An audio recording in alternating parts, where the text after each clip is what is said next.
안녕하십니까. 환경기능사를 강의하는 전화택입니다. 이번 시간은 여러분들과 2011년 5회 환경기능사 최근 관련도 문제풀이를 하도록 하겠습니다. 먼저 문제 1번. 다음 기체연료 중에서 저위 발열량이 가장 큰 것은? 여러분들 이 문제에서 저위 발열량이 가장 크다는 소리는 탄소와 수소가 가장 많다는 소리하고 똑같죠. 왜 그랬냐면 연료는 주로 탄소와 수소로 구성되어 있는데 그 탄소와 수소가 연소를 하면서 CO2와 H2가 발생되면서 발생되는 열량을 뜻합니다. 자, 따라서 여러분들 가번에 보면 수소라는 것은 H2를 수소라고 하죠. 그리고 나번에 메탄이라는 것은 CH4, 그리고 다번에 부탄이라는 것은 C가 4개고 H가 10개, 에탄이라는 것은 C가 2개고 H가 6개예요. 자, 그래서 지금 우리가 나타내고자 하는 발열량이 가장 큰 물질은 탄소와 수소가 가장 많은 부탄이 된다. 이렇게 여러분들이 찾으시면 돼요. 그리고 여기서 저위 발열량뿐만 아니라 고위 발열량이 가장 큰 물질을 찾으시오. 이렇게 문제가 나와도 마찬가지. 탄소와 수소가 가장 많은 연료를 찾아주시면 됩니다. 따라서 정답은 다번이 되겠죠. 그리고 문제 2번에 보시게 되면 집진장치 출구 가스의 먼지 농도가 0.02g/m의 삼성, 먼지 통과율이 0.5%, 입구 가스의 먼지 농도는 얼마인가? 이렇게 문제가 나왔습니다. 자, 우리가 통과율을 구하는 식은 입구 농도, CI라는 게 입구 농도입니다. C0라는 게 출구 농도예요. 그래서 그림상으로 여러분들이 살펴보면 집진기가 있으면 집진기를 기준을 해서 집진기로 유입되는 농도를 CI, 집진기에서 유출되는 농도를 C0라고 합니다. 자, 따라서 우리가 식을 세웠을 때 제거 효율을 계산을 하시오. 그러면 1 입구 농도분의 출구 농도 곱하기 100을 이용해서 우리가 문제를 풀고, 반면에 통과율을 계산하시오. 이렇게 문제가 나오면 통과율을 계산하시오. 이렇게 나오면 입구 농도분의 출구 농도 곱하기 100을 이용을 해요. 자, 그런데 지금 먼지의 통과율이 나와 있으니까 통과율이 0.5%로 주어졌습니다. 그래서 0.5%는 입구 농도분의 출구 농도가 0.02g/m의 삼성, 그리고 퍼센트로 나타냈으니까 곱하기 100을 하는 거죠. 따라서 CI라는 식으로 정리를 하게 되면 CI와 0.5%의 자리를 바꾸면 되죠. 그래서 0.5%분의 0.02g/m의 삼성 곱하기 100이 되는 거예요. 그럼 계산기를 통해서 계산을 하시면 되는데 0.02 곱하기 100 나누기 0.5 따라서 4.0g/m의 삼성이 나오니까 정답은 나번이 되겠죠. 그리고 3번 문제 보시면 황해 함유량이 1.5%의 액체 연료 20톤을 이론적으로 완전 연소시켰을 때 생성되는 SO2, SO2가 아황산가스입니다. SO2의 부피는 단 연료 중에 황은 완전 연소에서 100% SO2로 전환한다고 그랬어요. 그러면 황 성분을 우리가 완전 연소를 시켜서 SO2로 만든다고 그러지. 그래서 S와 SO2를 B를 놓으시면 돼요. 그래서 S를 처리하는 과정에서 B가 1대1이 아닌 물질은 S와 NaOH 딱 한 개만 1대2로 존재하고 나머지는 전부 다 1대1이라고 그랬어요. 그래서 황 자체가 황이 연료니까 20톤 중량으로 주어졌어요. 그래서 분자량을 씁니다. 자, 반면에 발생되는 SO2는 S미테일 삼성이라는 최적으로 계산하기 때문에 S미테일 삼성이 최적은 22.4로 동일하죠. 자, 반면에 20톤이라고 했어요. 그러면 킬로그램에 해당하는 체적이 미테일 삼성이니까 20톤을 킬로그램으로 고치면 20 곱하기 10의 삼성 킬로그램이 되겠죠. 이 중에서 1.5% 0.015 그러면 뭐가 나오는 거죠? 아황산가스가 나오는 거예요. 자, 따라서 대각선으로 여러분들이 곱해서 X가 있는 항으로 나눠주시면 정답은 210 S미테일 삼성이라는 값이 나오게 됩니다. 자, 따라서 정답은 다번이 정답이 되겠죠. 그리고 4번 문제를 보시면 감압도는 진공이라 하면 따로 규정이 없는 얼마 이하를 의미하느냐 이렇게 나왔어요. 그래서 지금 포인트는 감압이나 진공이라는 거죠. 따라서 감압이나 진공이라는 것은 15mHg 이하를 의미를 합니다. 자, 그래서 정답은 15mHg 이하가 되니까 가번이 정답이 되겠죠. 그리고 5번 문제를 보시면 다음 연소의 종류 중에서 니트로글리세린이라고 그랬습니다. 니트로글리세린과 같이 공기 중에 산소 공급 없이, 그래서 공기 중에 산소가 필요하지 않습니다. 그 물질의 분자 자체에 함유하고 있는 산소를 이용해서 연소하는 것은, 다시 말해서 자기가 가지고 있는 산소를 이용을 해서 연소를 할 수 있는 성분이다, 이런 뜻이겠죠. 그래서 자기가 가지고 있는 산소를 이용해서 연소를 한다고 해서 자기 연소다, 이렇게 여러분들이 나타내시면 됩니다. 자, 반면에 가번의 분해 연소라는 것은 여러분들 고체 연료가 연소하는 형태, 정발 연소라는 것은 액체가 연소하는 형태, 라번의 확산 연소라는 것은 기체 연료가 연소하는 형태가 되겠죠. 자, 그리고 6번 문제를 보겠습니다. 보기와 같은 특성을 지닌 집진 장치의 종류를 묻게 됩니다.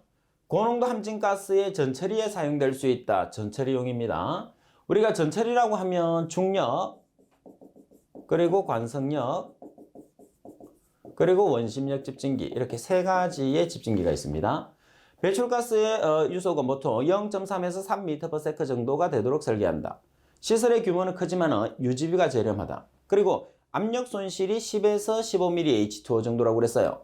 자, 우리가 10에서 15mm H2O 정도라고 하면 가장 압력 손실이 작은 장치입니다. 자, 따라서 전처리 중에서 압력 손실이 가장 작은 장치, 당연히 정답은 뭐가 되는 거죠? 중력 집진기가 되는 거예요. 그래서 문제 6번에서 우리가 문제를 풀기 위한 포인트는 전처리 장치면서 압력 손실이 10에서 15mm H2O. 자, 여기서 여러분들이 전처리라는 말이 나오지 않더라도 압력 손실이 가장 작은 집진기, 다시 말해서 압력 손실이 10에서 15mm H2O 또는 5에서 15mm H2O라고도 합니다. 그래서 5에서 15mm H2O나 10에서 15mm H2O나 같은 걸로 생각을 하세요. 중력이 되고, 반면에 압력 손실이 가장 큰 집진 장치는 벤츄리 스크럽으로 300에서 800mm H2O. 그래서 압력 손실로 나오는 두 가지 문제는 꼭 기억을 해 주셔야 됩니다. 그리고 7번 문제 보면 연소시 연소 상태를 조절해서 질소 산화물의 발생을 억제하는 방법으로 가장 거리가 먼 것은 시험에서 꼭 나옵니다. 자, 그러면 질소 산화물의 발생 조건을 여러분들이 보셔야 되겠죠. 자, 질소 산화물 같은 경우에서는 완전 연소 시 발생하는 물질이에요. 자, 따라서 고온 연소, 그리고 과잉 공기량 공급,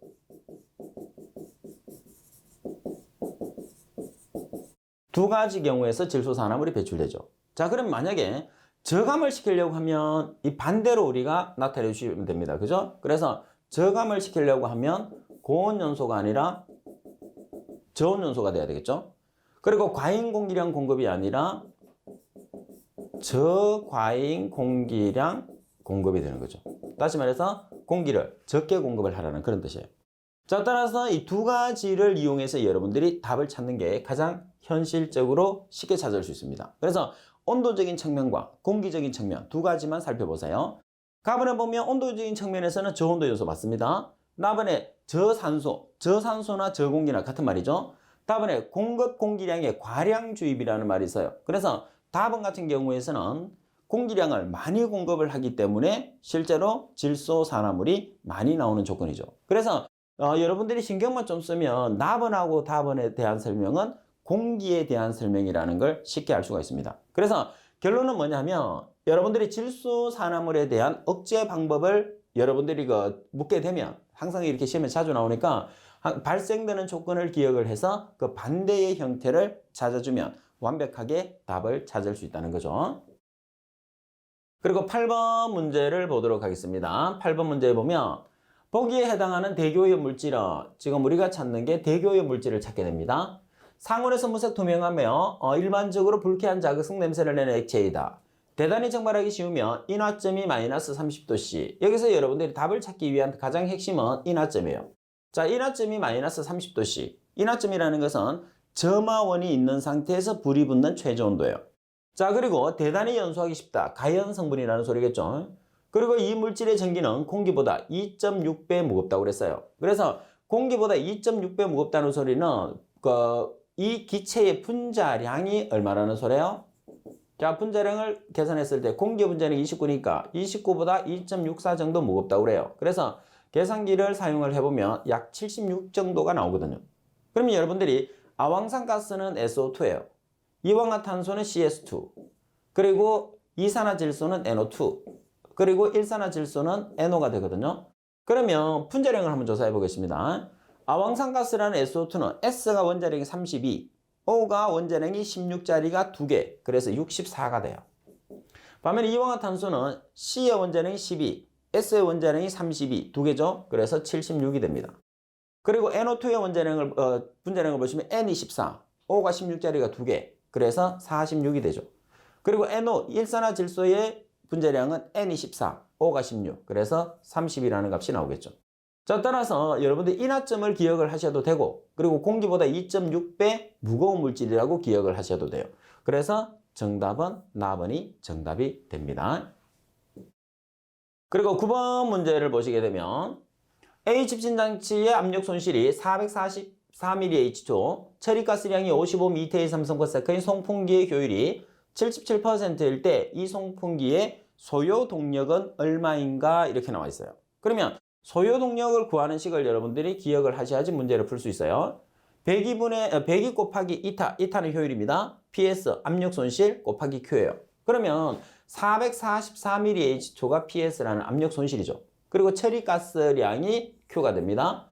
그리고 제거 효율 77%가 이타라는 효율의 값이죠. 그래서 PS라는 값에 444mAh/초를 대입을 하세요. 그리고 Q라는 가스량 자리에 55m의 삼성퍼세커 나누기 102 곱하기 효율 77%니까 0.77.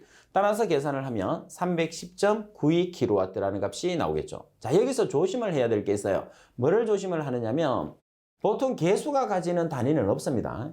그런데 102가 가지고 있는 시간 단위가 항상 세크의 시간 단위를 가지게 돼요. 그래서 Q가 가지고 있는 시간 단위가 반드시 세크가 돼야 된다는 걸 꼭 기억을 하세요. 자, 그럼 예를 들어서 Q가 가지고 있는 단위가 hour다 그러면 시간이죠. 그래서 1시간은 3600초. 분이다 그러면 1분은 60초. 그래서 반드시 보정을 해서 세크로 만들어줘야지 된다는 걸 꼭 기억을 하도록 하십시오.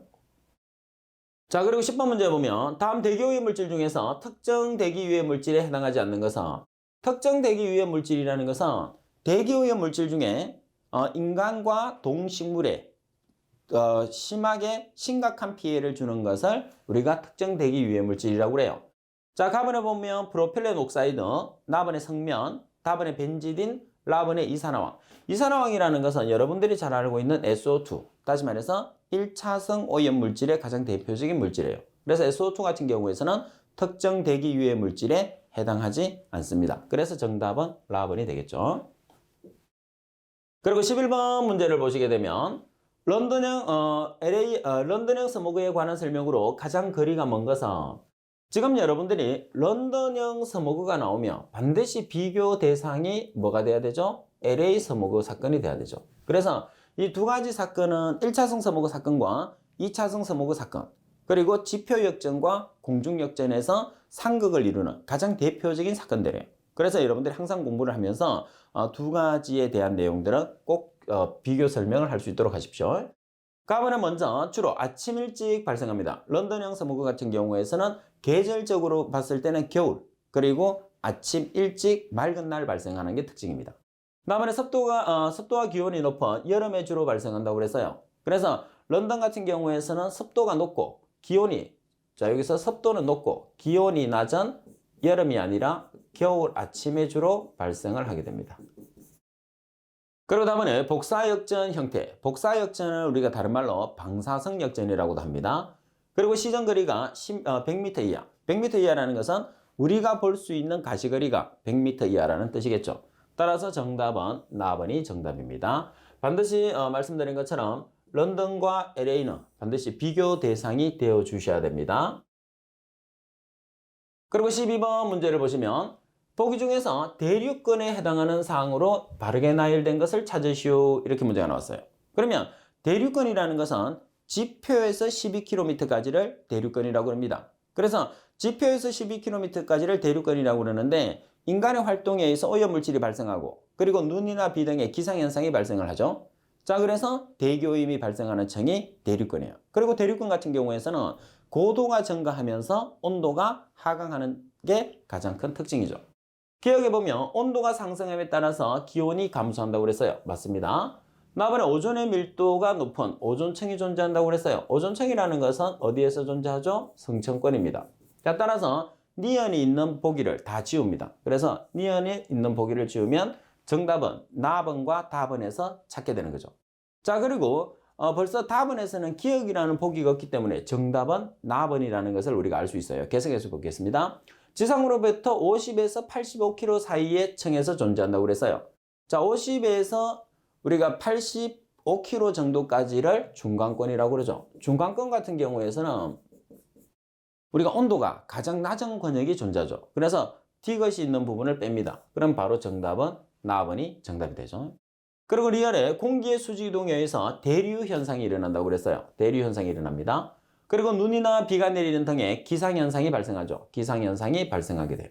따라서 바르게 된 설명은 기억과 리얼과 미음. 그래서 여러분들이 내용을 보면서 설명이 잘못된 것을 보기 중에서 지워주시면 답을 찾기가 그만큼 쉬워집니다. 그리고 13번 문제를 보시게 되면 다음 실내 공기오염 물질 중에서 주로 단열재와 전련재, 브레이크, 방열재 등에서 발생하며 인체에 다량 흡입되며 피부질환, 호흡기질환, 폐암, 중피종 등을 유발시키는 물질을 그랬어요. 그래서 여기서 가장 중요한 포인트는 뭐냐면 단열재입니다. 단열재. 그래서 단열재를 사용하기 위해서 우리가 건축을 했을 때, 건물을 지었을 때 가장 많이 사용하는 재료입니다. 자, 그리고 이 물질은 폐암이나 피부 중피종에 가장 크게 영향을 주죠. 자, 따라서 두 개를 연결을 해서 여러분들이 답을 찾아주시면 돼요. 그래서 정답은 성면입니다. 성면. 그리고 14번 문제를 보시게 되면 관성력 집진장치에서 집진율 향상 조건을 옳지 않은 것은 관성력 집진기에서 집진율을 향상시킬 수 있는 조건입니다.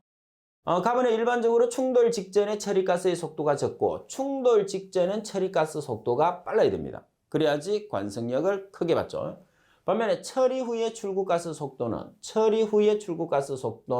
작을수록 미립자 제거가 쉽죠. 왜 그러냐면 충돌 후에는 속도가 너무 빠르면 바깥으로 배출이 된단 말이에요. 그래서 바깥으로 배출이 되지 않게 하기 위해서는 출구의 유출 속도가 느려져야 되겠죠. 그래서 충돌 직전의 속도는 빠르고 충돌 후의 속도는 느리게 되는 거죠. 다음은 기류의 방향 전환 각도가 작고 방향 전환 횟수가 많을수록 압력 손실은 커지나 집진은 잘 된다. 다음에 적당한 모양과 크기의 호퍼가 필요하다. 다음에 함진가스의 충돌 또는 기류의 방향 전환 직전의 가스 속도가 빠르고 방향 전환 시 곡률 반경이 작을수록 미세입자가 포집이 가능하다. 특히 여기서 오답으로 또 자주 나올 수 있는 내용이 곡률 반경입니다. 그래서 곡률 반경은 작을수록 미립자 포집, 다시 말해서 집진 효율이 우수하다 이렇게 나오는 거죠. 따라서 정답은 가번입니다. 그리고 15번 문제를 보시게 되면 0.3g/s 삼성인 HCl의 농도를 ppm으로 환산하며 표준 상태를 기준한다고 그랬어요. HCl이라는 것은 가스성 물질입니다. 따라서 가스성 물질은 대기오염 물질을 뜻하는 거죠. 그래서 대기오염 물질에서 ppm은 대기에서는 ppm 단위가 어떻게 되는 거죠? 수질에서 ppm 단위하고 서로 다릅니다. 따라서 대기에서 ppm 단위라는 것은 ml/s의 삼성이에요. 그래서 할 때 g/s의 삼성을 HCl의 1몰을 이용을 해서 여러분들이 ml/s의 삼성으로 고쳐주시면 돼요. 그러면 여기서 여러분들 HCl 1몰이라는 것은 ppm이라는 조건이 나왔을 때는 항상 분자량은 mg, 그때의 최적은 ml로 표시하면 돼요. 분자량이라는 것은 HCl의 분자량, H의 원자량이 1, Cl의 원자량이 35.5, 그래서 36.5mg이 되거든요. 반면에 부피 또는 최적이라는 것은 기체에는 모든 물질에 대해서 22.4로 동일한 값을 가지고 있어요. 그래서 mg에 해당하는 단위, ml만 붙여주시면 되겠죠. 그래서 0.3g/s의 삼성과 36.5mg, 22.4ml를 이용해서 단위를 ppm, 다시 말해서 ml/s의 삼성으로 바꿔주는 거예요. 그러면 0.3g/s의 삼성, s의 삼성, s의 삼성은 동일하죠.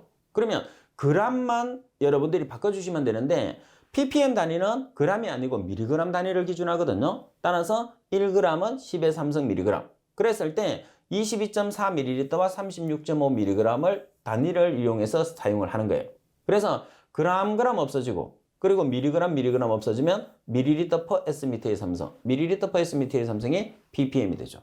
그래서 간단한 단위 환산에 의해서 여러분들이 문제를 풀 수 있고 그리고 여러분들이 계산을 했을 때는 이렇게 나와 있는 게 나누기 뜻입니다. 나누기. 이런 식으로 표기된 것은 곱하기를 뜻하는 거예요. 그래서 지금 여기서 여러분들이 값을 계산하기 위해서는 지금 동그라미 친 부분을 계산해서 계속 옆으로 이렇게 곱해 주시면 됩니다. 그래서 0.3 곱하기 10의 3승 곱하기 22.4 나누기 36.5를 해서 곱해 주시면 여러분들 184.11ppm이라는 값이 나오게 됩니다. 그리고 16번 문제를 보시게 되면 농도를 알 수 없는 염산 50ml를 완전히 중화시키는데 여기서 핵심은 중화입니다. 0.4노르말 수산화나트륨 25ml가 소모되었다. 염산의 농도는 자, 농도를 알 수 없는 염산 50ml와 그리고 0.4노르말 수산화나트륨 25ml를 중화를 시킨다고 그랬어요. 그래서 중화에 사용되는 공식은 보시다시피 노르말 공식을 쓰는데 V1 곱하기 N1 곱하기 V1은 N2 곱하기 V2예요. 그래서 지금 여러분들이 수산화나트륨을 1으로 놓는다면 0.4노르말이 N1이 되는 거고 25ml가 V1이 되는 거죠. 자, 반면에 염산 같은 경우에서는 알 수 없는 농도다 그러면 N2 그리고 50ml라고 했으니까 V2라고 나타내시면 돼요. 따라서 0.4노르말 곱하기 25ml는 N2 곱하기 50ml. 자, 따라서 계산을 하시게 되면 0.2노르말이라는 값이 나오게 되겠죠.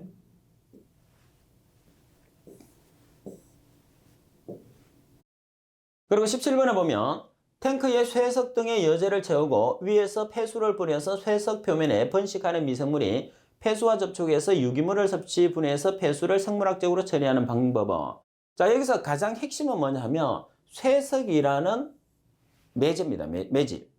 이걸 우리가 매질이라고 해요. 매질이라는 것은 이 매질에 미생물을 부착을 시켜서 우리가 하수나 폐수를 처리를 한다는 뜻이겠죠. 그래서 지금 묻는 생물학적 처리의 방법은 부착 성장식을 묻게 되는 거예요. 그래서 부착 성장식 중에서도 쇠석이라는 표면에 주로 붙여서 처리하는 게 살수 여상법이죠. 그래서 라번이 정답이 되고 반면에 부착 성장식에서 여러분들 회전원판법도 있죠. 회전원판법 같은 경우에서는 원판을 이용을 해서 원판에 미생물을 정식시킨 다음에 원판을 회전시켜서 처리하는 방법이에요. 반면에 쇠석을 이용하는 방법은 살수여상법. 그러면 살수여상법에서는 이 문제보다는 문제점이 시험에서 상당히 잘 나오죠. 어떤 문제점이 있어요? 살수여상법에서는 연모타 현상이 발생할 수 있어요.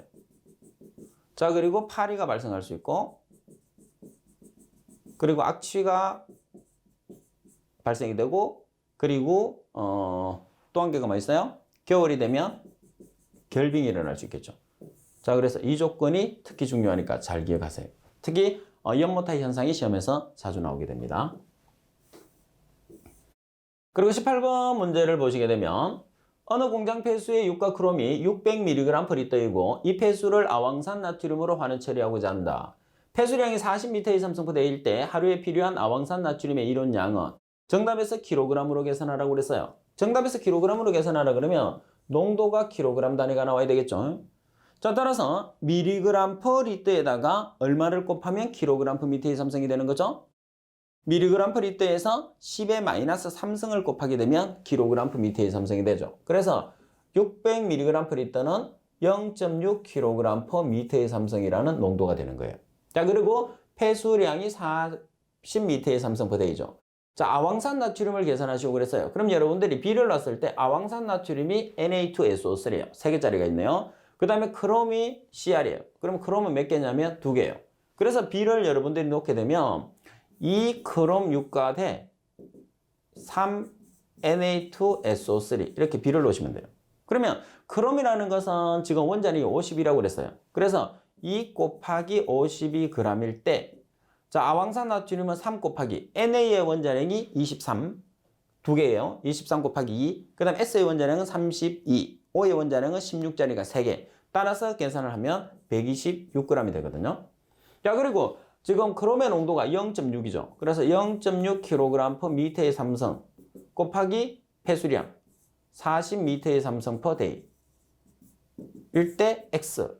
이렇게 해서 여러분들이 X를 해서 대각선으로 계산해서 X가 있는 항으로 나눠주시면 얼마의 값이 나오느냐면 87.23kg/day라는 값이 나오게 되겠죠.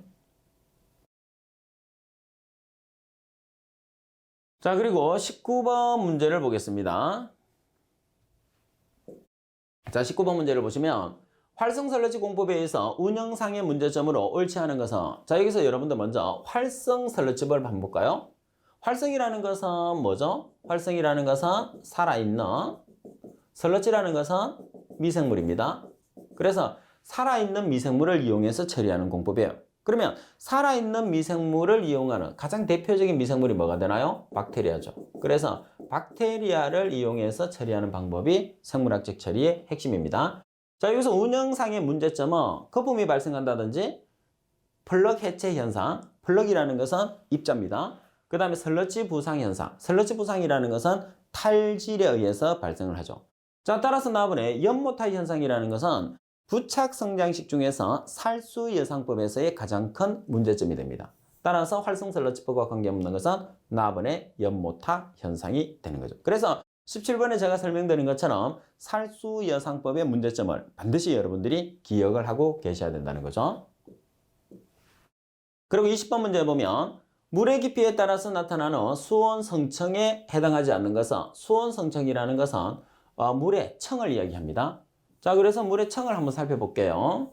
자, 가장 위쪽 층이 있고 중간에 있고 가장 아래쪽이 있어요. 그리고 맨 아래쪽엔 전이층이 되어 있는데, 자, 먼저 여러분들이 가장 위쪽을 우리가 표층 또는 표수층이라고 합니다. 그리고 바로 아래쪽을 수온약층, 수온약층은 온도가 변한다고 그래서 변온층이라고도 해요. 자, 그리고 세 번째 층은 심수층, 가장 아래쪽은 전이층입니다. 찌꺼기가 있는 층이에요.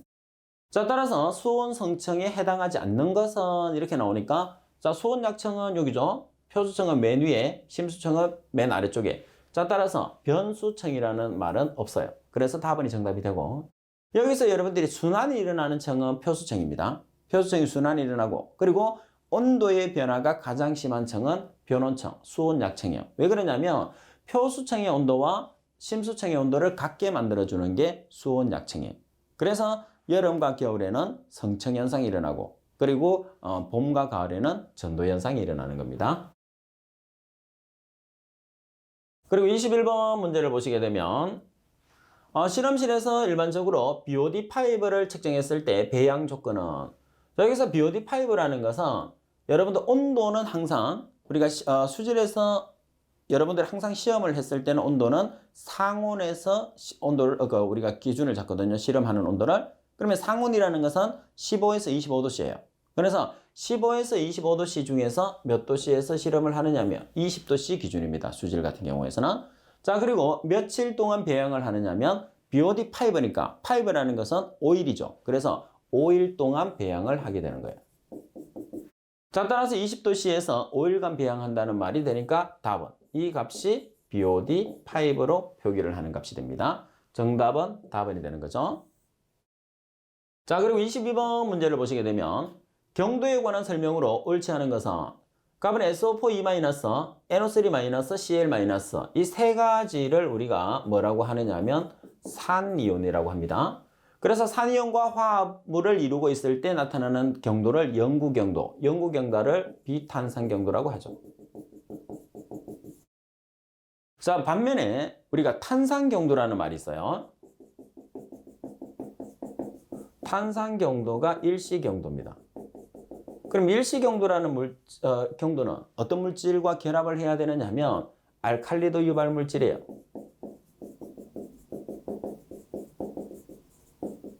자, 알칼리도 유발 물질은 OH-, CO3-, HCO3-, 이 세 가지 물질과 여러분들이 경도 유발하는 물질이 결합을 하고 있으면 탄산경도 또는 일시경도라고 그러죠. 그래서 탄산경도는 여러분들이 물을 끓이면 제거되는 경도예요.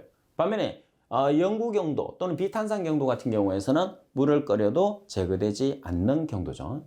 그러나 이번에 경도가 높은 물은 관로의 통수 저항을 감소시켜서 공업용수로 적합하다. 여러분들이 관로를 보시게 되면 관 자체 내에서 경도가 형성됐다는 소리는 여기에 돌덩어리 같은 게 이렇게 형성이 된다는 소리예요. 그럼 물이 지나가면서 저항을 상당히 많이 받겠죠. 그래서 통수 저항이 증가됩니다. 증가되기 때문에 우리가 공업용수로는 부적합하죠. 그리고 답은 탄산 경도는 일시 경도라고 한다. 그리고 답은 Na 플러스 나트륨 이온이죠. 경도를 유발하는 이온은 아니지만 그 농도가 높을 때는 경도와 비슷한 작용을 하므로 유사 경도를 한다고 그랬어요. 그래서 유사 경도라는 것은 실제로 경도를 일으키는 물질이 아니라 가짜로 경도를 일으키는 척 하는 거죠. 그래서 농도가 낮았을 때는 아무런 영향이 없는데 Na 플러스의 농도가 높을 때는 조금 걸쭉하게 돼요. 그래서 경도를 나타내는 것처럼 보인다고 그래서 가짜 경도, 가경도 유발 물질이다 이렇게 나타내는 거죠. 자, 따라서 문제 조건에서 정답은 나번이 되겠죠. 그리고 23번 문제를 보시면 오염물질과 피해 형태의 연결로 가장 거리가 먼 것은 가번에 페놀은 냄새를 유발하죠. 특히 여러분들 염소 소독을 했을 때 냄새를 유발하는 가장 대표적인 물질이 페놀이에요. 그래서 클로로페놀이 만들어져서 냄새가 유발됩니다. 나번에 인이라는 것은 부영양화. 부영양화라는 것은 조류가 급증하는 상태를 부영양화라 그러죠. 그래서 인과 질소는 조류가 가장 좋아하는 영양염료입니다. 그리고 다음에 유기물은 용존산소 결핍. 유기물이 많이 포함되어 있는 물 같은 경우에서는 호기성 분해를 하기 위해서 산소가 많이 필요해요. 그래서 산소가 결핍되는 상태가 일어나죠. 그리고 다음에 시한은 골연화증. 시한 같은 물질 같은 경우에서는 호흡에 관계되는 질환을 유발하게 됩니다. 따라서 정답은 라번이 정답이 되겠네요. 그리고 24번 문제를 보시게 되면 활성설러지법의 미생물 성장은 여기서 활성설러지법이라는 것은 살아있는 미생물을 이용하는 방법이죠. 그래서 살아있는 미생물 중에서 주로 박테리아를 이용해서 제거하는 방법입니다. 미생물의 성장은 35도C 정도까지의 경우에 10도C 증가할 때마다 그 성장 속도가 일반적으로 몇 배가 증가되느냐고 그랬어요. 그래서 10도C가 증가할 때마다 2배씩 증가를 하니까 정답은 2배가 정답이 됩니다. 그리고 25번 문제를 보겠습니다. 25번에 보면 생물학적 원리를 이용해서 폐수 중에 인과 질소를 동시에 제거하는 공정 중에서 혐기조의 역할로 가장 적합한 것은 자 여기서 여러분들 폐수 중에서 인과 질소를 동시에 제거하는 생물학적 원리라고 그랬어요. 그러면 여러 가지가 있죠. A2O 공법이 있고 그리고 5단계 바덴포가 있고 그리고 UCT, VIP 이런 공법들은 인과 질소를 동시에 제거합니다. 자, 특히 여러분들 인을 제거했을 때는 어떤 조를 반드시 가져야 되죠? 현미성조를 가져야 됩니다. 그리고 질소를 제거하기 위해서는 무산소조를 가지고 있어야 되죠. 그리고 항상 존재하는 조는 호기성조 또는 포기조라고 그러죠. 따라서 여러분들 두 가지를 동시에 처리하기 위해서는 현미성조와 무산소조가 같이 공존을 해야 됩니다. 자, 그러면 여러분들이 꼭 기억을 해 주셔야 되는 부분이 뭐냐면 반응 팁에 보시면 반응조의 역할이 있어요. 이 반응조의 역할은 어떤 공법에 막론하고 동일하게 적용을 하니까 꼭 기억을 해 놓으세요. 현미성조는 인해 방출, 그리고 유기물 제거, 무산소조는 탈질 작용, 호기성조는 인해 과잉 흡수를 나타내게 되죠. 자, 따라서 현미성조의 역할이다 이렇게 나와 있으니까 인해 방출과 유기물 제거가 정답이 됩니다. 따라서 인해 방출과 유기물 제거라는 것은 유기물 흡수를 유기물 제거라고 합니다. 그래서 나번이 정답이죠. 그리고 여기서 인해 방출이라는 것은 뭐냐면 여러분들 미생물이 흡수한 인을 다시 토출하는 과정을 인해 방출이다 이렇게 우리가 표현을 하게 됩니다. 그리고 26번에 보면 물속에서 입자가 침강을 하고 있을 때 스토커스 법칙이 적용된다고 한다. 다음 중에서 입자의 침강 속도에 가장 큰 영향을 주는 인자는 자 여러분들이 그죠? 중력 집진기 우리가 침강 속도라는 식을 사용을 하지 않고도 입자의 침강 속도에 가장 크게 영향을 준다고 그랬어요. 그럼 침강 속도라는 것은 가라앉는 거죠. 그래서 잘 가라앉으려고 그러면 어떻게 해야 되죠? 무거워야 돼요. 무겁기 위해서는 입자가 어떻게 해야 되죠? 입자가 커야 되겠죠. 그래서 입자가 큰 것은 무겁다고 가정을 합니다. 따라서 침강 속도에 가장 크게 영향을 주는 것은 입자의 직경이 됩니다. 시험에서 잘 나오죠. 그리고 27번 문제를 보시게 되면 부피가 150m의 삼성이 종말 침전지로 유입되는 폐수량이 900m의 삼성포대일 때 체류 시간을 계산을 하시오 그랬어요. 그래서 이 문제 같은 경우에서는 여러분들이 잘 보시면 150m의 삼성의 단위가 있고요. 900m의 삼성 per day가 있어요. 그럼 여러분들이 150에서 900m의 삼성 per day를 나눠주시면 어떤 값이 나오나요? 얼마의 day라는 시간이 나와요. 그럼 이 day를 뭘로 고치면 되죠? hour로 고치면 돼요. 그러면 하루는 몇 시간? 하루는 24시간. 그래서 계산된 day에서 24를 나누게 되면 바로 우리가 원하는 hour라는 단위가 나온다는 거죠. 그래서 계산하는 문제 같은 경우는 이런 식으로 여러분들이 단위를 이용해서 풀 수 있는 문제는 반드시 풀어 놓으셔야 됩니다. 그리고 28번 문제를 보시게 되면 다음 중에서 지하수의 일반적인 수질 특성에 관한 설명으로 옳지 않은 것은, 그래서 여러분들이 지하수에 대한 설명이 나오면 항상 지표수와 비교를 해서 알아놓는 습관을 들여놓으셔야 됩니다. 가번에 수온의 변화가 심하다. 수온의 변화가 심한 것은 어떤 물이 수온의 변화가 심하죠? 지표수에 대한 설명이 되겠죠. 지표수 같은 경우에서는 우리가 온도 변화가 심하기 때문에 봄, 여름, 가을, 겨울 있잖아요. 우리나라를 기준했을 때, 그죠? 그래서 온도의 변화가 심하게 됩니다. 그리고 무기물 성분이 많다. 무기물이라는 것은 칼슘이나 마그네슘이죠. 그래서 석회암층에 무기물이 많이 존재하니까 석회암층을 여러분들 타고 들어가는 물은 지하수가 되겠죠. 그리고 지질 특성에 영향을 받는다. 지표면 깊은 곳에서는 무산소 상태가 될 수 있다고 그랬어요. 그래서 지표수 같은 경우에서는 산소가 풍부하지만은 지하수 같은 경우에서는 산소가 들어갈 수 있는 경로가 거의 없기 때문에 산소가 거의 없는 상태가 돼요. 자, 따라서 지하수에 대한 설명 중에서 잘못된 것은 수온의 변화가 심하지 않습니다. 지하수 같은 경우에서 수온이 거의 4도씨로 일정하다 이렇게 생각하시면 됩니다. 그리고 29번 문제를 보시게 되면 다음 중에서 생물학적 고도 폐수 처리 방법 중에서 인을 제거할 수 있는 공법으로 가장 거리가 먼 것은, 자, 여러분들 여기서 고도 폐수 처리라는 것은 어떤 물질을 처리하는 과정이냐 하면 질소와 인을 처리하는 과정을 고도 처리 공법이라고 합니다. 따라서 여기서 인을 처리할 수 있는 공법이라고 그랬어요. 그럼 인을 처리할 수 있는 공법에서 가번에 보면 AO 공법, AO 공법은 인을 처리합니다. 그리고 포스트릭 공법, 인을 처리하는데 포스트릭 공법 같은 경우에서는 주의를 해야 되는 게 뭐냐 하면 여러분들 생물학적 처리와 화학적 처리를 겸한다는 거죠. 그리고 바덴포 공법 중에서 5단계 바덴포에서는 인을 처리를 하게 됩니다. 그래서 잘못 설명된 것은 인도 공법이죠. 그래서 여러분들이 공부를 했을 때도 인도 공법이라는 것은 없었어요. 그래서 나번이 정답. 자, 그리고 30번 문제를 보시게 되면 다음 중에서 해양오염의 현상으로 거리가 먼 것은 가번의 적조. 우리가 바다에서 부영양화 현상을 적조 현상이라고 그러죠. 나번의 부영양화. 다음에 용존산소 과포화. 용존산소가 과포화가 됐다는 소리는 물속의 산소가 풍부하다는 소리예요. 그럼 물속의 산소가 풍부하다는 소리는 오염이 일어났다는 소리예요? 아니면 깨끗하다는 소리예요? 깨끗하다는 소리겠죠. 그래서 오염과는 관계없습니다. 그리고 다음에 온열 배수 유입, 따뜻한 물이 유입되는. 그래서 적조나 부영양화나 온열 배수 같은 경우에서는 해양 오염을 일으키는 원인이 됩니다. 자, 반면에 오염과 관계없는 것은 산소가 많이 녹아 있으며 깨끗하다는 소리니까 정답은 답은이 되겠죠. 그리고 31번 물의 성질에 관한 설명 중에서 옳지 않은 것은 물의 성질입니다. 가번에 물 분자 안의 수소는 부분적으로 양전하를, 산소는 부분적으로 음전하를 갖는다. 나번에 물은 분자량이 유사한 다른 화합물에 비해서 비열이 작고 압축성이 크다고 그랬어요. 그래서 여러분들 비열은 상당히 크죠. 물이라는 용매는 다른 용매에 비해서 모든 성질이 우수하고 큰 값을 가지게 됩니다. 자, 반면에 압축성이 크다는 소리는 압축성이라는 것은 부피의 변화가 생긴다는 소리예요. 근데 물이라는 것은 액체죠. 그래서 액체 같은 경우에서는 온도를 높여줘도 부피의 변화가 없어요.